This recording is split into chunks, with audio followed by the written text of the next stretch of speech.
Move कर सकता है। इसी में टरेट वाला एरिया होता है, इसी में इसके बैरल लगे होते हैं, इसी में इसका मशीन गन लगा होता है, इसमें ही मेन इसके हथियार होते हैं, जबकि अंदर बैठने वाली फैसिलिटीज हल में होती है। टैंक्स का लोड इतना ज्यादा रहता है कि इसका चक्का धंस जाएगा, लेकिन प्रेशर के सिद्धांत के हिसाब से इसके एरिया को बढ़ाने के लिए इसमें कई चक्के जोड़ के और एक यहाँ पे रबड़ बेल्ट जोड़ दिया गया। इस रबड़ बेल्ट की वजह से इसका एरिया बढ़ जाता है और इन चक्कों की वजह से डिस्ट्रीब्यूट होकर ये धंसता नहीं है। इसमें जितने चक्के देख रहे होते हैं ये सारे चक्के इंजन से नहीं होते हैं, ये केवल इस रबड़ बेल्ट पे डगर रहे होते हैं। इंजन से मेन ये पीछे वाला चक्का होता है, इंजन पीछे होता है और पावर देता है इसी चक्के को। ये चक्का घूमता है तो बेल्ट आगे बढ़ती है, ये उस बेल्ट पे आराम से ये लोग डगरते रहते हैं और ये बेल्ट होने की वजह से ये धंसती। ये जो टैंक होता है इसका फ्यूल टैंक जो होता है ये पीछे होता है, ये इसका फ्यूल टैंक है। एक बार फ्यूल भर देने पे ये काफी लंबे 300 से 400 किलोमीटर का एरिया ये आराम से एक बार फ्यूल भरने पे ट्रेवल कर सकता है। लेकिन कभी कभी क्या होता है इसे कैमोफ्लाइज करना पड़ता है। कैमोफ्लाइज के लिए ये अपने ऊपर पेड़ वगैरह की टहनियां पत्ती वगैरह रख लेता है जिससे कि वो विजुअली नहीं हो पाता है।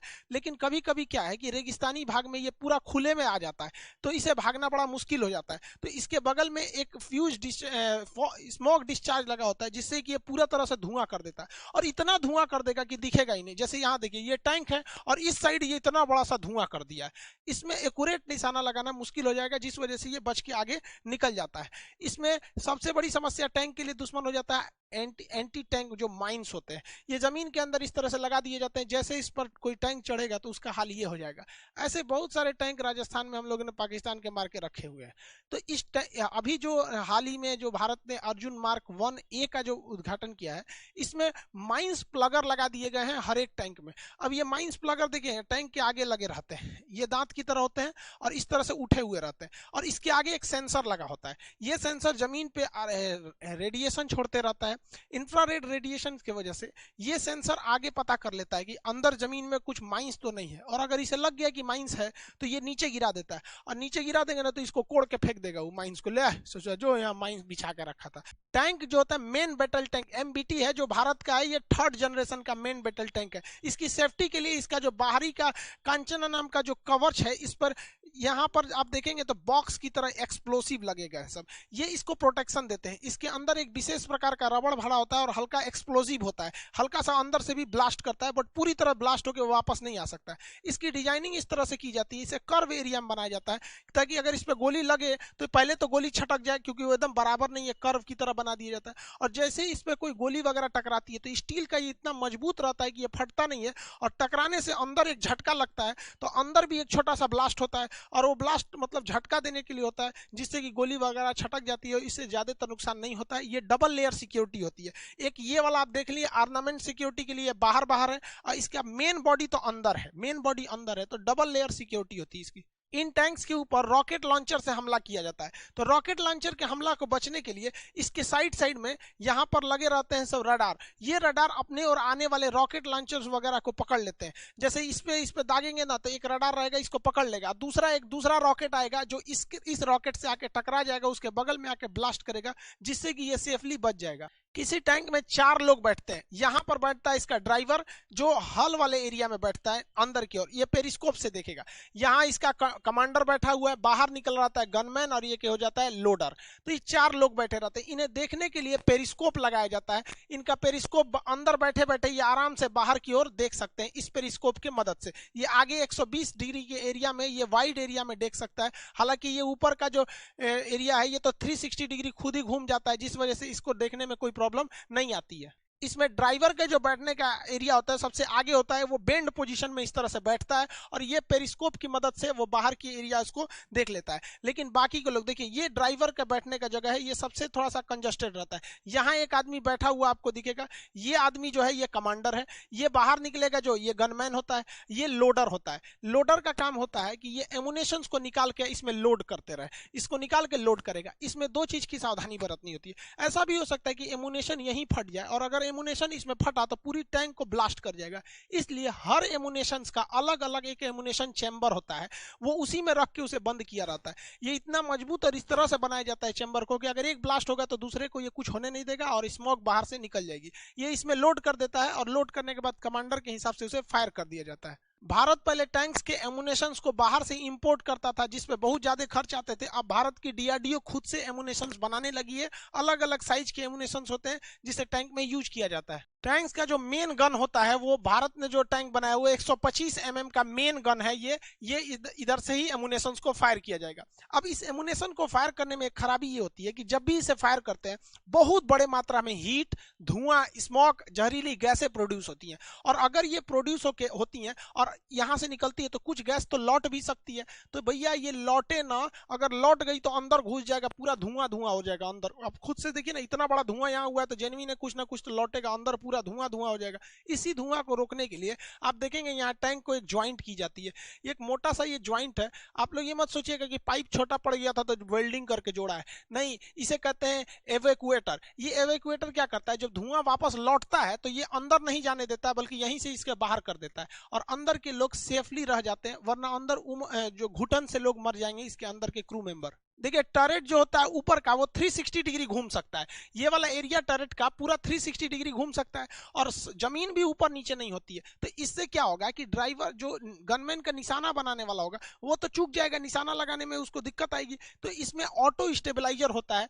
ये टैंक कितना भी ऊपर जाए, कितना किधर भी घूमे, इसका ये पिन पॉइंट निशाना कभी नहीं बदलेगा। ये अपने जगह पे स्टेबल रहेगा। इसे ऑटो स्टेबल कहते हैं। अगर मान के चलिए ड्राइवर किसी दूसरी दिशा में घुमा दिया तो इसका डायरेक्शन अपने से जिस दिशा में ये रखेगा वैसे ही रहेगा, ये नहीं घूमेगा। तो इससे फायदा होता है कि पिन पॉइंट एक्यूरेसी आती है ऑटो स्टेबलाइजर की वजह से।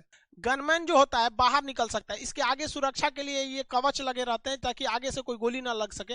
और यहाँ एक इससे हाईवी पावर का 12.7 mm का एंटी एयरक्राफ्ट गन दिया जाता है, जिससे कि ये एयरक्राफ्ट के ऊपर फायरिंग करके उस एयरक्राफ्ट को भी मार के गिरा सकते हैं। ये टैंक्स रात में भी बखूबी काम करते हैं। यहाँ देखेंगे तो यहाँ पर इसके यहाँ थर्मल इमेजिंग कैमरा होता है। ये किसी चीज का थर्मल स्कैन कर लेते हैं। जैसे ये थर्मल स्कैनिंग किया गया है तो कोई भी आगे रात के टाइम पे भागेगा तो थर्मल इमेजिंग कर लिया जाएगा। इंफ्रारेड से भी देख सकते हैं। ये वाला जो कैमरा है ये इंफ्रारेड दिखा सकता है, रात के वक्त एकदम इजीली दिखाएगा ग्रीन कलर में। तो ये इंफ्रारेड से भी देख सकता है, थर्मल कैमरा में भी देख सकता है। अब ये लोग आराम से भाग रहे हैं कि हमें कोई नहीं देख रहा है, हेलीकॉप्टर से उतर रहे हैं, बबुआ हमें कोई नहीं देख रहा है, ये आराम से चुपचाप बैठा है, इसे कोई नहीं देख रहा है।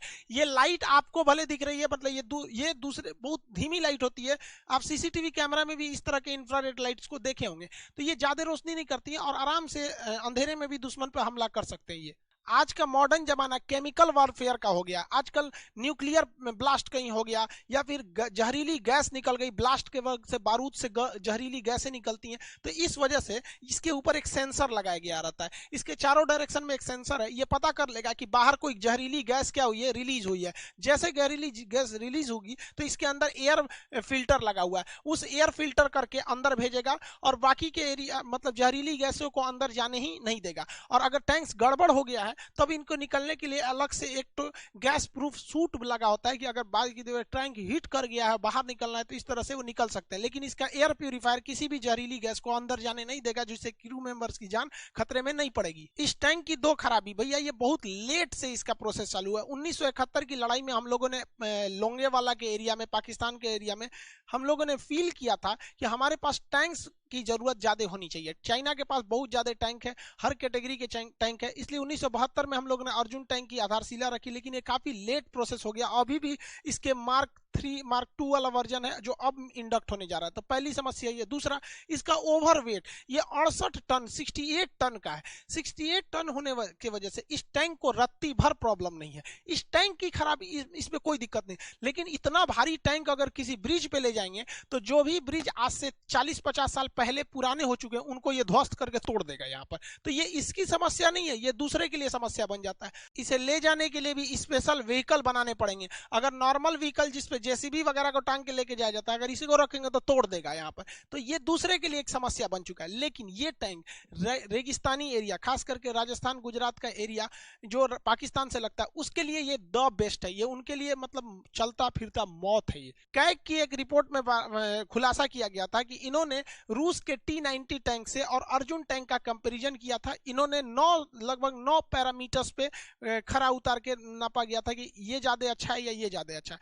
तो ये उस कंपैरिजन में मार्क जो हमारा अर्जुन था वो T90 पे भारी पड़ा हुआ था। देखिए T90 टैंक बेसिकली डिजाइन किया रसिया ने अपने हिसाब से बनाया। उसका ज्योग्राफिकल एरिया अलग है, वहाँ ठंड ज्यादा है, ये सब मतलब उसने अपने हिसाब से किया, जबकि अर्जुन हमारा अपने हिसाब से। इसी वजह से अब कैग रिपोर्ट दे रही है तो भाई कैग तो बेवकूफ होते नहीं है भैया, वो आईएएस अधिकारी रैंक के अधिकारी होते हैं कैग। इन सब खासियत को ध्यान में रखते हुए 118 टैंक्स को मार्क 1A को मोदी जी ने भारतीय सेना में शामिल कर दिया। आवाडी में, चेन्नई के पास जगह है आवाडी, वहां पर ये इसको बनाया जाता है। याद रखिएगा आप, ये वाला एग्जाम में भले पूछेगा तो ये सीरीज पूछ सकता है कौन से टैंक को शामिल किया गया, MK1A। हालांकि MK जो मार्क 2 था, इसी मार्क 2 को हम लोग क्या कहें, लो MK1 कहा गया है। इसमें एक चीज है, मतलब इसमें अगर रॉकेट फायरिंग नहीं कर सकते, यहां से अगर हम चाहें तो रॉकेट फायर नहीं कर सकते, तो क्या किया गया कि सेना का कहना है कि हमें जो मार्क 2 दीजिएगा उसमें रॉकेट फायरिंग की व्यवस्था अलग से लॉन्चर जोड़ के दीजिएगा। तो